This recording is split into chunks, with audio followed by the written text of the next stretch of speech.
C'est un document de 84 pages, un pacte d'avenir que le Premier ministre Jean-Marc Ayrault a voulu construire en Bretagne pour la Bretagne dès son annonce le 16 octobre.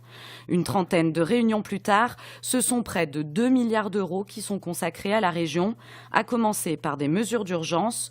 350 millions d'euros seront attribués dès 2014, notamment pour soutenir l'agriculture et la filière avicole.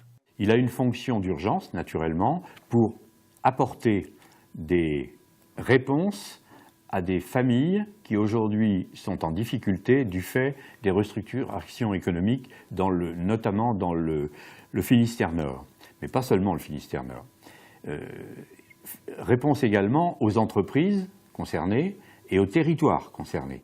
Les autres mesures concernent le plan agroalimentaire de près d'1 milliard d'euros, des aides pour des secteurs qui souffrent de la concurrence internationale.